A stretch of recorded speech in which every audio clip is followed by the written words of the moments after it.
Quisiera comenzar hoy una breve jornada sobre uno de los versículos más famosos, pudiéramos decir, de la Biblia. Me refiero a Juan 3:16. Y también en los otros dos versículos siguientes, el 17 y el 18, dados para aclarar, sustentar precisamente este versículo de Juan 3:16. Y no es fácil ver por qué este versículo es quizás el más famoso. Yo diría porque quizás sea el más aprendido, el más memorizado, uno de los versículos que se le enseña a los niños desde muy jóvenes de memoria. Y quizás también porque es el más anunciado.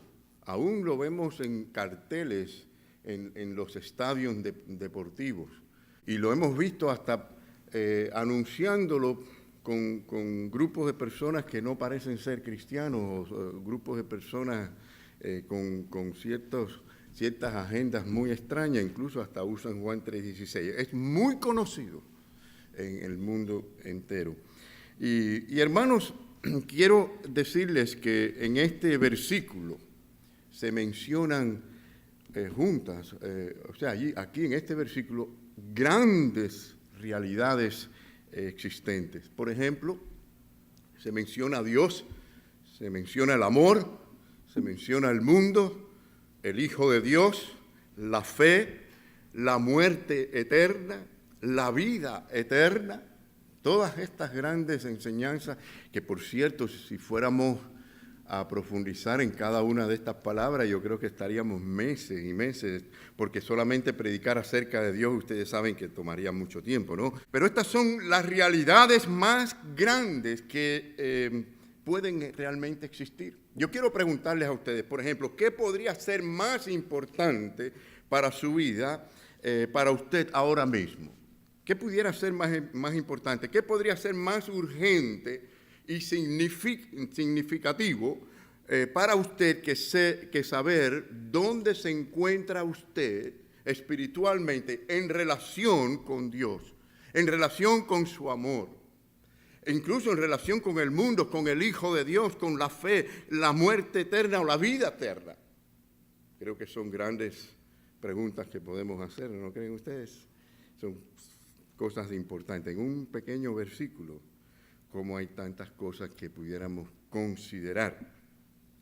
Y hay un cierto conflicto que se presenta en Juan capítulo 3. Para analizar este conflicto, bueno, podemos hacer preguntas como ¿cómo nos ama Dios en este pasaje? ¿De qué manera? ¿Cómo se relaciona el amor de Dios por el mundo en el versículo 16 con la obra del Espíritu de Dios en el versículo 8? El amor general, el amor específico, el llamado general, el llamado específico. Y todas estas cosas que van a la par en todo Juan 3 o capítulo 3. Aquí parece haber una tensión, ¿no? Y muchos la sienten. Muchos tratan de eliminar esa tensión en una manera, ¿no? De una forma.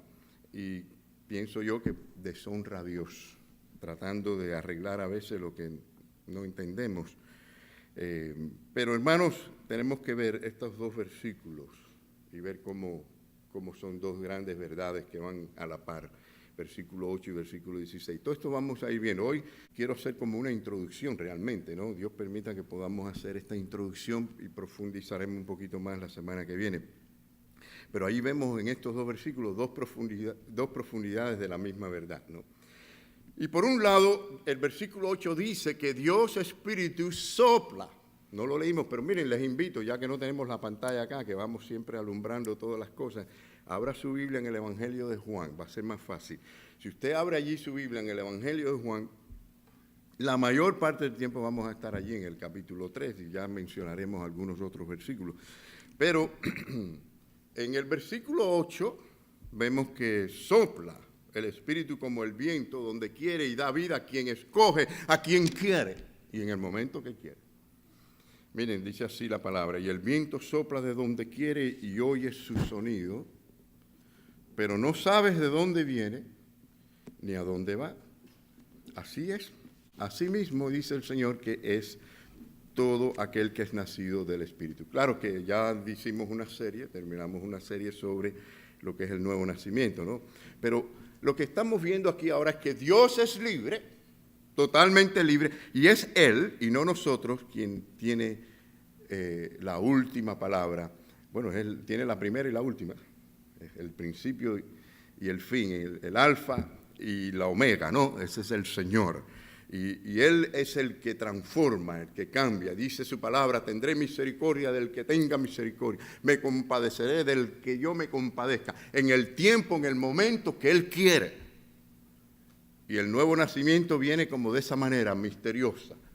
Cuando viene el Espíritu, y no siempre es a todos, y no a todos al mismo tiempo. Y Dios en su momento, al que quiere, en el momento que quiere. Obra de Dios, planes de Dios, cosas grandes y profundas de Dios. Así que, hermanos, si alguien es rescatado, si alguien es nacido de nuevo, como dice la palabra, para que no se gloríe, toda la gloria es del Señor, completamente, es obra de Dios, es un milagro. La salvación es un milagro de Dios. Pero por otro lado vemos Juan 3:16 que dice, porque de tal manera, ustedes se lo saben de memoria, lo podemos decir, porque de tal manera amó Dios al mundo que dio a su Hijo unigénito para que todo aquel que crea en Él no se pierda, mas tenga vida eterna. Ciertamente, hermanos, significa que Dios está amando. Y en esta manera general ama a todos y ofreciendo vida eterna a todos. El sacrificio de Jesucristo es suficiente, poderoso para todos. Aunque sabemos que su eficacia no es para todos. No todos creen. Y esa misma vida que el Espíritu da, la vemos en el versículo 8 de manera específica, como obra, como el viento sopla y toca a la gente para el nuevo nacimiento. Y esto es lo que vamos a ir tratando de comprender en las próximas semanas. Ahora, vamos a tocar estas 7 realidades, estas enormes realidades que vemos en Juan 3, 16, por supuesto de manera breve, ¿no? Pero sí antes hay aspectos sorprendentes, hermanos, grandiosos, podemos decir que deben de ser aclarados en este versículo. Fíjense que son 7 palabras inmensamente importantes. Son 7 grandes realidades que vamos a mencionar lo más rapidito posible para que veamos el poder y la belleza del Evangelio del Señor y que esto tenga un efecto positivo en nosotros, en nuestra vida, hermanos. Dios nos ayude a ver este versículo que es tan básico y que posiblemente todos se lo sepan de memoria, pero hermanos, que lo veamos como una terapia espiritual, que lo veamos realmente como un electroshock de alto nivel. Es decir, no, como con ese romanticismo que a veces vemos que la gente lee en la Biblia solamente porque suena bonito o porque se lo saben de memoria y lo repetimos sin pensar en lo que estamos diciendo. Yo creo que estas verdades de Juan 3:16 son verdades para transformar, cambiar la vida de las personas, de los matrimonios, de los solteros, de los adolescentes, de cada persona que es tocado por la obra del Espíritu en la gracia del Señor. Así que vamos a ver. Primero miremos la primera palabra que quiero mencionar, que es Dios. Porque de tal manera amó, ¿quién? Dios. Y no hay razón para pensar que Jesús se refiere a un Dios diferente al del Antiguo Testamento, ¿no? ¿Quién es este Dios? El Dios creador, todopoderoso, el Dios sustentador del universo, todo subsiste por Él y para Él. Este es el Dios personal, no es una fuerza, es un Dios personal, es el Dios que piensa, es el Dios que desea, que siente, es el Dios que ama y que también aborrece. Como persona es moral también. Es decir, trabaja con nosotros en términos de lo que es y no es correcto, lo que es y lo que no es justo. Lo vemos a la luz de todas las Escrituras, constantemente, qué es lo que agrada, lo que desagrada a Dios, qué es lo que es justo, qué es lo que no es justo, según Dios. Y porque es perfectamente moral, Él es invariablemente justo. O sea que Él no solamente hace lo que es correcto, sino que Él es el que establece lo que es correcto, ¿no? Él es la justicia. Y es la infinita dignidad de su esencia, mis queridos hermanos, que define lo que es correcto.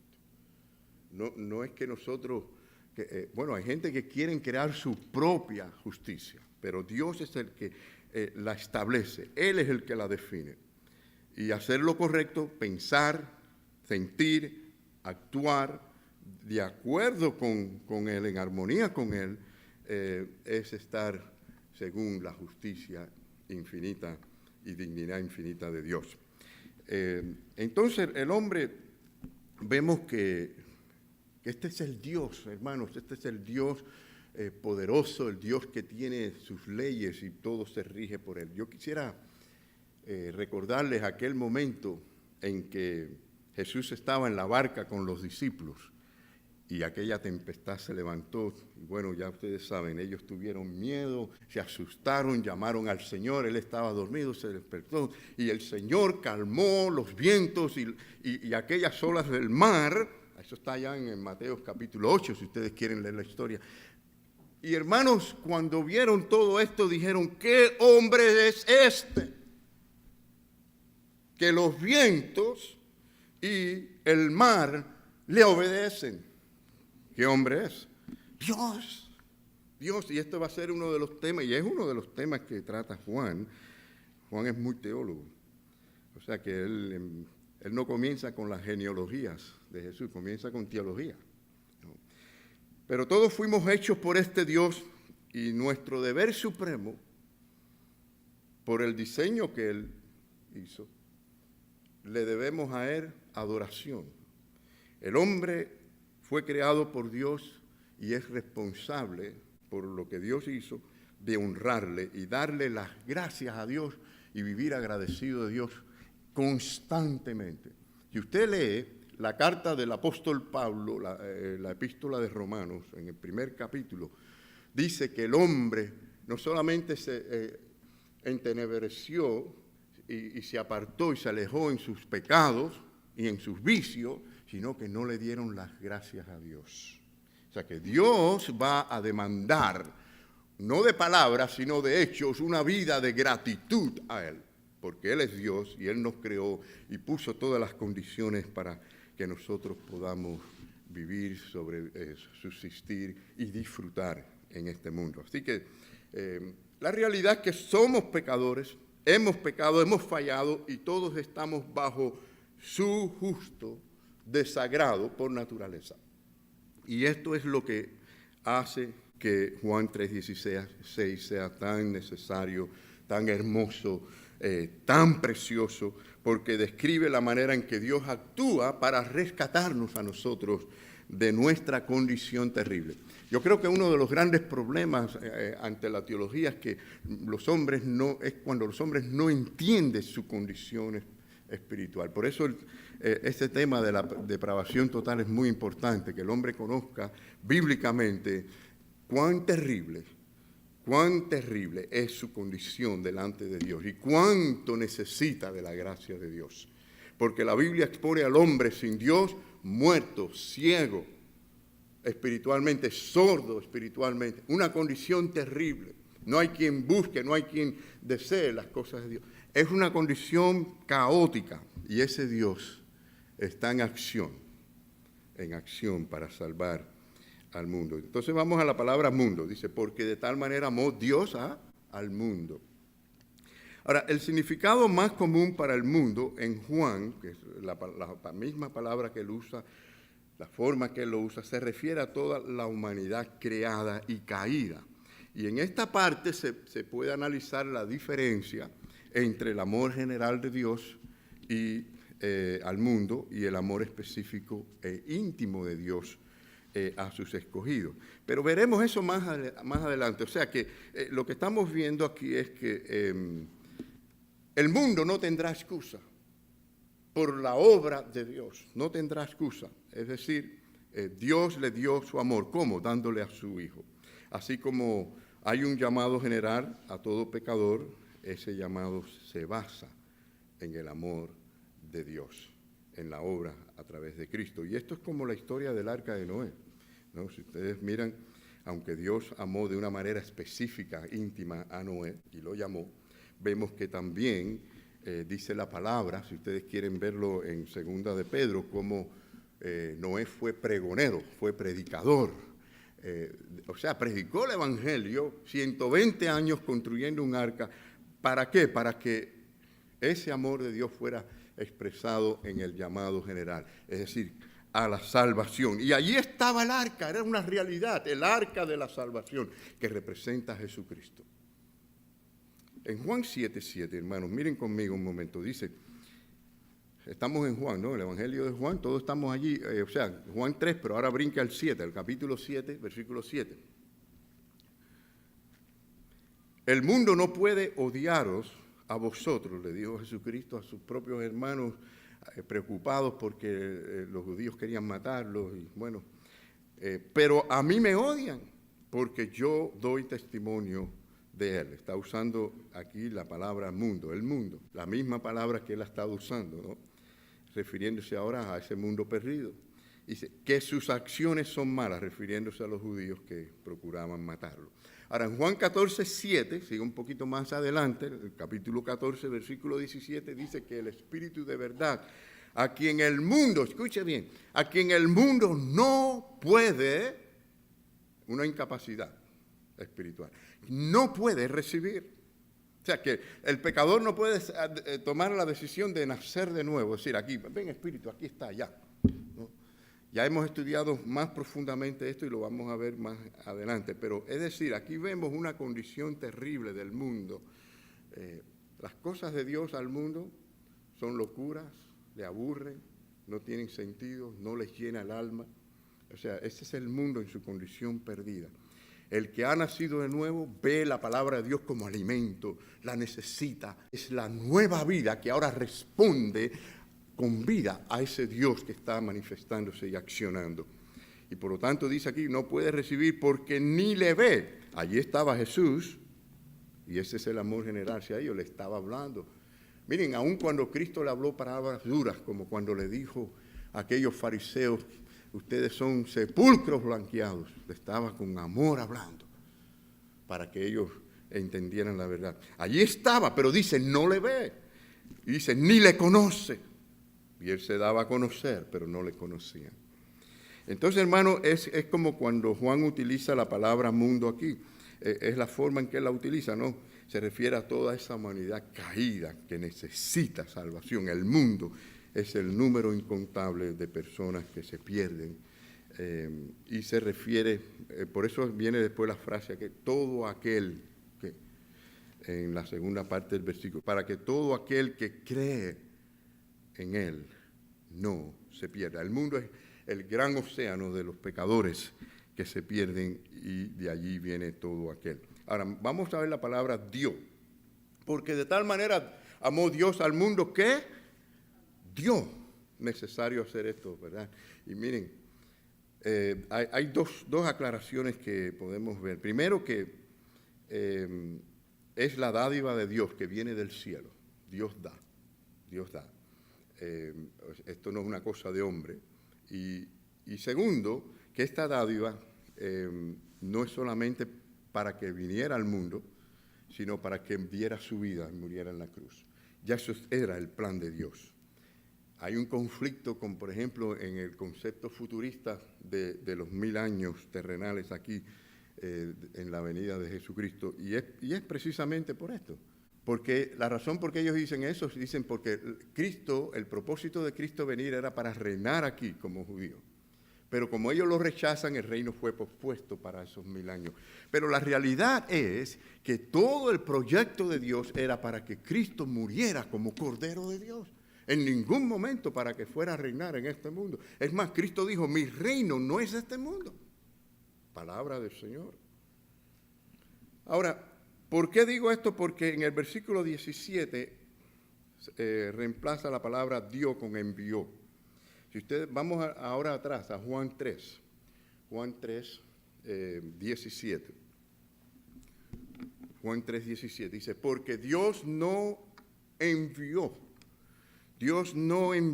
a su Hijo a ese mundo del cual Él está hablando para juzgar al mundo. Eso es amor. Sino para que el mundo sea por él salvo. Hermano, qué condición tan difícil, ¿verdad? Es como cuando, recuerdo John MacArthur, yo lo he contado anteriormente, tuvo esta condición en que esta pequeña niña lo llevó a su casa, o sea, le tocó en la puerta, él corrió tras ella, llegó y vio a la madre llorando con su bebé cargado. Ella lloraba, lo llamaba, lo besaba, lo abrazaba con todo su amor, pero el bebé estaba muerto, no podía responder a ese amor de esa madre.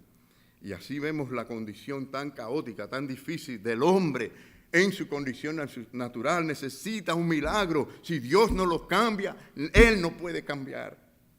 Si Dios no le da la visión, él no puede ver las cosas de Dios. Si Dios no hace este milagro, él no puede entender las cosas de Dios, que han de discernirse espiritualmente.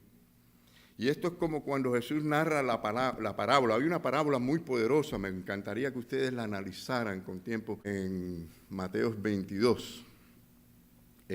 Esta parábola habla de un rey que quería hacerle una fiesta de boda a su hijo.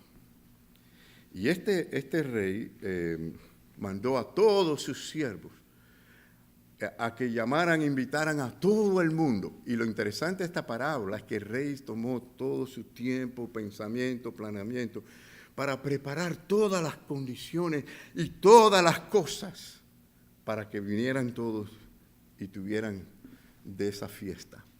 Pero la historia dice que nadie quiso venir. Llamaron a todo el mundo, nadie quiso venir.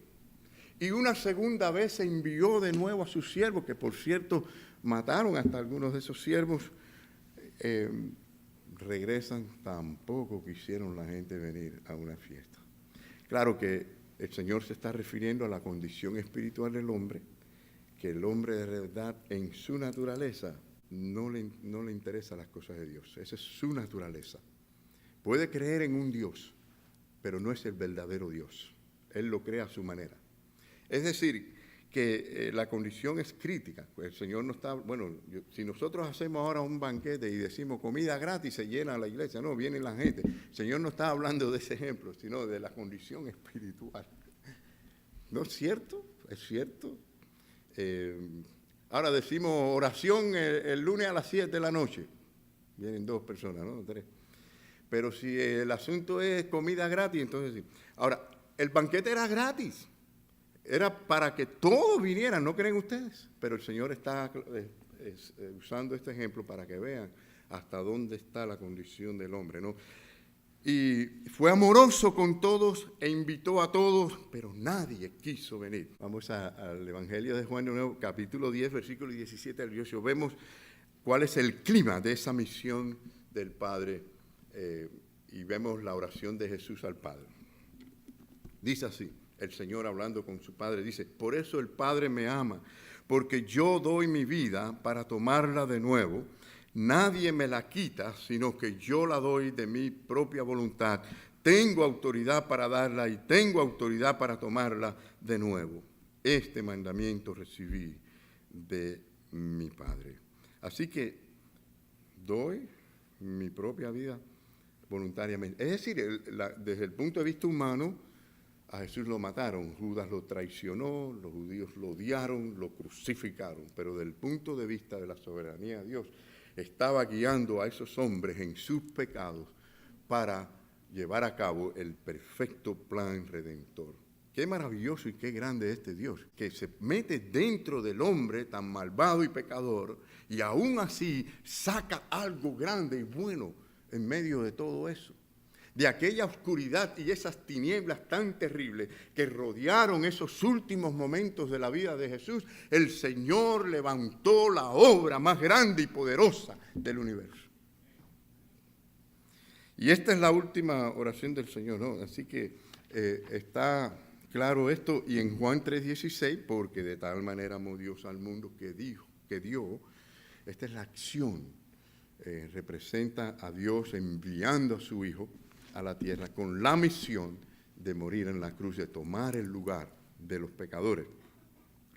Imagínense, hermano, esto debe ser algo tan sorprendente, debiera ser tan sorprendente para nosotros, de quedar boca abierta, de quedar con deseos de ser agradecido a Dios todo momento, y a veces la pasamos por alto como una cosa sencilla. Miren, si yo les digo este ejemplo, y por cierto, este ejemplo que les voy a dar se queda bien cortico de esta realidad que acabamos de decir. Supongamos que usted, a ver, ¿cuántos aquí son padres? ¿Cuántos son padres? Miren cómo habemos padres aquí. Qué bueno, nos podemos entendernos un poco en esto. Que ahora usted, y vamos a ponerlo que usted es un rey, vamos, para poner autoridad. Usted es un rey, usted es padre, y usted tiene unos cuantos enemigos que lo odian, lo quieren destruir, y que desobedecen sus leyes. Y usted viene a su hijo, al preferido hijo suyo, al primogénito, al que usted quiera, y viene y le dice, hijo mío, yo quiero que usted haga algo por mí. Yo quiero, mire, yo tengo unos cuantos enemigos que me odian, que no me obedecen. Yo quiero que tú vayas y mueras en el lugar de ellos, para salvarlos a ellos. ¿Cómo les suena eso a ustedes? ¿Cómo les cayó eso? De ninguna manera, ¿no? Y yo pienso ahora en las madres, porque bueno, no sé, padre es difícil eso, ¿no? ¿Quién le dice eso a una madre? A ver, ¿no? Por los enemigos, ni por los amigos. La madre dice, no, tú no mueras ni por los amigos. Imagínense por los enemigos. Hermano, eso se queda tan chiquitico de la comprensión de lo que estamos diciendo aquí de Juan 3:16. Por eso le digo, Juan 3:16 debe ser algo tan maravilloso para nosotros, de ese Dios eterno que no conocía muerte, que era eterno. ¿Saben lo que es eternidad? No, yo no sé lo que es eternidad. Algo tan grande como la eternidad nunca fue hecho, siempre estuvo, siempre existió. Ver un fin en un momento determinado, ver, sentir, pasar por lo que es muerte y llevar en él el pecado de hombres viles como este que está aquí. Hermanos, esto es algo que no podemos humanamente comprenderlo. Pero, ¿qué le parece esto? No debe ser esto para que la próxima vez que leamos Juan 3:16 no lo veamos con ese romanticismo que la gente lo ve en superficial, ¿no? Como algo simplemente un versículo lindo, sino que lo veamos como la verdad que debiera cambiar nuestras actitudes, compromiso, agradecimiento a Dios, como algo tan grande que nos dé el deseo de vivir para Él. Porque de tal manera amó Dios al mundo que dio a su Hijo unigénito. Bueno, hablemos un poquito del hijo. Los musulmanes y otros también tropiezan con la idea de que Dios tenga un hijo, porque ellos entienden lo que se está diciendo acá. Los judíos entendieron lo que se estaba diciendo y lo que Jesús decía cuando se refería como hijo de Dios, por eso quisieron matarlo, porque se refería de la misma esencia, hijo de la misma esencia de Dios. A fin de tener un hijo, bueno, imagínense, ¿qué significa esto? Que Dios tuvo que de alguna manera relacionarse con una mujer y ellos no entienden cómo es que, ellos no creen el concepto de que hubo un nacimiento virgen por María. Esto es algo que no aceptan y por eso no aceptan a Jesucristo como tan divino como lo que es. O sea que Dios no pudo haber tenido relación con María, ¿no? Volvamos al capítulo 1, donde Juan nos da una explicación básica de esto. Y por cierto, como les dije, no hay que ir tan lejos, los mismos judíos vieron como blasfemia cuando Jesús decía o se declaraba como hijo de Dios y no de José y de María. En Juan 1:1 dice, en el principio existía el verbo, en el principio era el verbo. Quiere decir que ya estaba, ya existía. Cuando Dios creó las cosas, ya estaba, ya existía. Y el verbo estaba con Dios, y el verbo, ¿qué? Era Dios. Así que aquí Juan nos presenta el verbo y nos dice tres grandes verdades, ¿no? Primero, que estaba con Dios, ¿no? Ya existía, estaba con Dios. Siempre fue, nunca vino a ser. Y también dice que estaba, bueno, en el principio era, que siempre dice, y estaba con Dios. Quiere decir que era también otra persona a la vez. Estaba con Dios. Y también dice que el verbo era Dios, es la misma esencia de Dios. Claro que usted y yo no podemos entender o explicar una cosa así. Si usted y yo pudiéramos explicar a Dios, entonces Dios no fuera Dios. Pero esa es la realidad bíblica. En Juan 1.14, venga conmigo, Juan 1.14, y aquel verbo fue hecho carne y habitó entre nosotros y vimos su gloria, gloria como la del unigénito del Padre, lleno de gracia y verdad. Y este versículo nos aclara tres verdades, ¿no? Que el verbo de Dios a que se refería en el versículo 1 es el Hijo de Dios, que se hizo carne y habitó entre nosotros. Segundo, con quien estaba el verbo es diferente al verbo, es decir, el Padre. Y por lo tanto es el unigénito del Padre. En el principio existía el verbo y el verbo estaba con Dios. Estaba con Dios el Padre, era de la misma esencia. El apóstol Pablo lo habla en Colosenses, que es un libro, una carta muy cristológica, y dice que en él estaba toda la esencia. La palabra que usa en griego, plerona, habla que la misma esencia de Dios estaba en Jesucristo. Y dice así la palabra, ¿no? Y era el Hijo unigénito de Dios. Tercero, Jesús es el Hijo de Dios, no porque el Padre hubiera tenido relación o tuvo relación con María, sino que siempre existió, sin comienzo. Y como dice Hebreos capítulo 1, el resplandor de su gloria y la expresión exacta de su naturaleza. El resplandor de la gloria de Dios, la misma naturaleza de Dios revelada en Jesucristo. Y es totalmente Dios, y el Padre es totalmente Dios.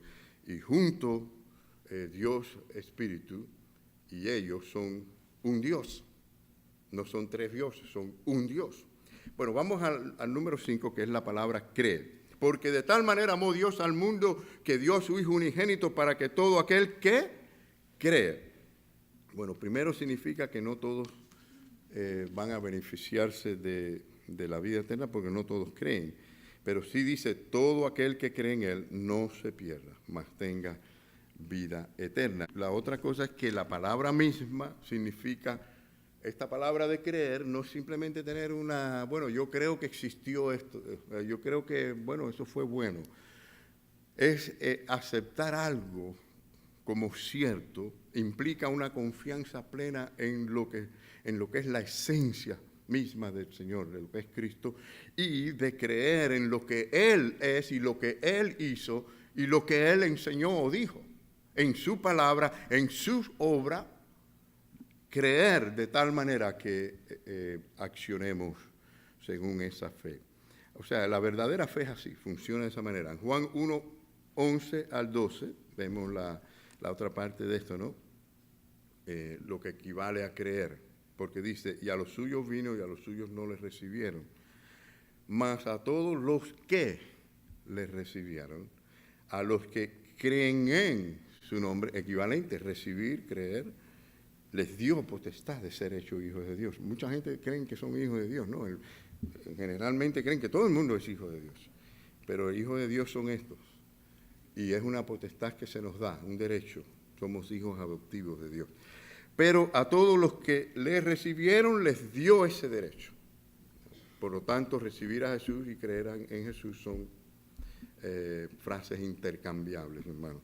Y la otra cosa es la pregunta, ¿cómo es que lo recibimos? ¿No? Lo recibimos como Él es, tal como Él es.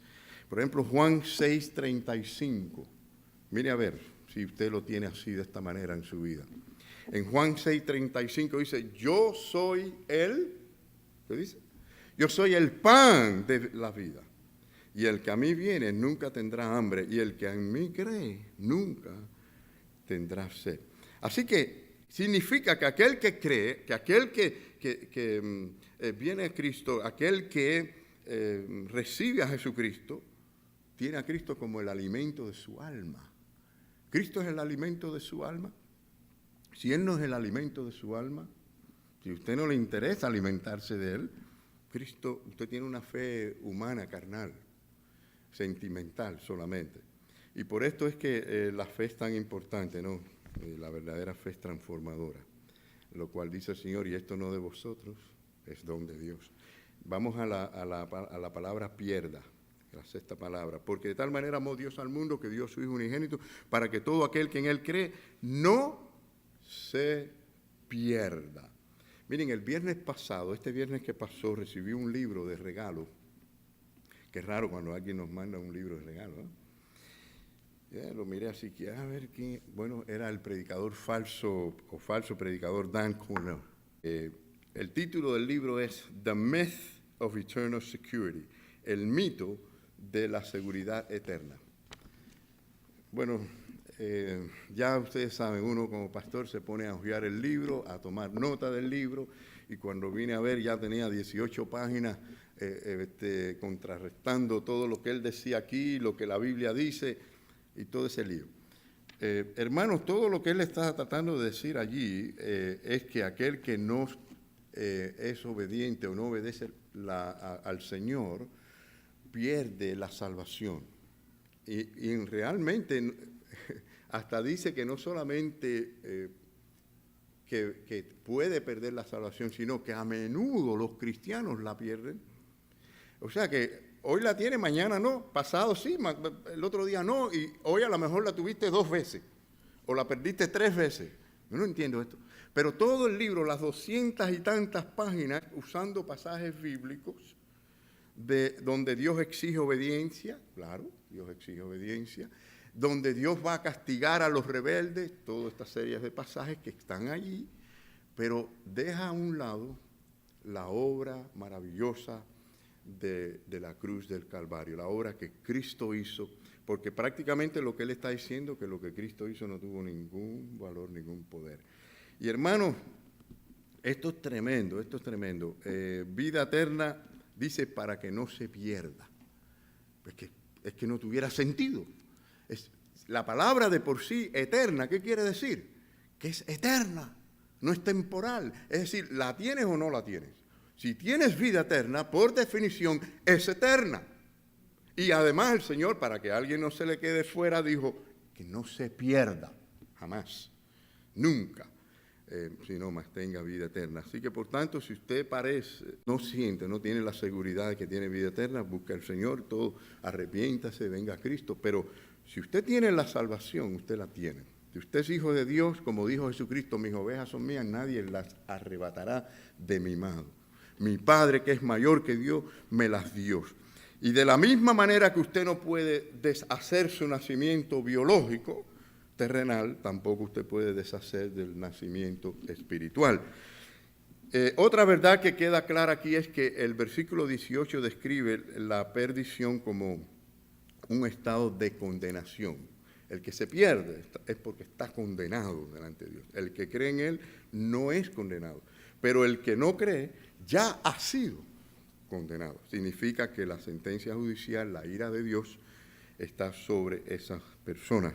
Juan 3:36, el que cree en el Hijo tiene vida eterna, pero el que no obedece al Hijo no verá la vida, sino que la ira de Dios permanece sobre él. Así que ya estamos bajo la condenación a causa del pecado, la incredulidad, y perdernos significa permanentemente estar bajo la ira de Dios. Usted puede imaginarse algo peor que esto, que estar eternamente bajo esa furia y esa ira del Dios Todopoderoso, omnipotente, justo, sobre alguien.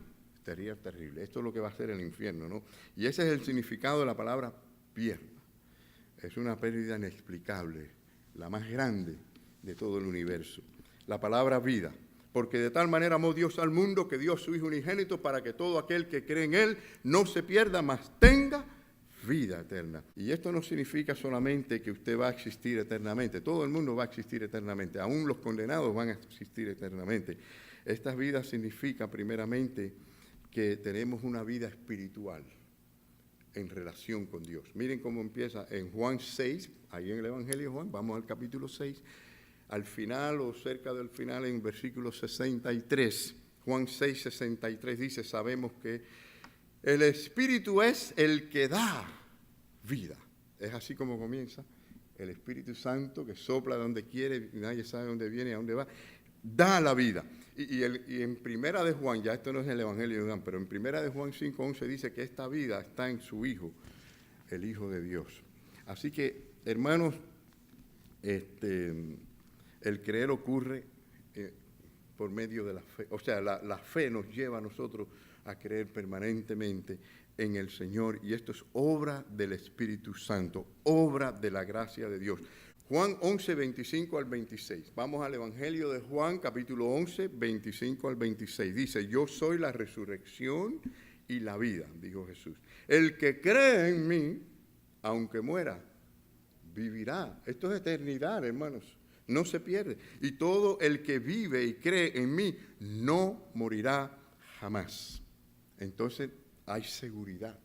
Es más, Juan en primera de Juan dijo, estas cosas os he escrito a vosotros para que sepáis, para que creéis y sepáis que tenéis vida eterna, para que haya seguridad de vida eterna.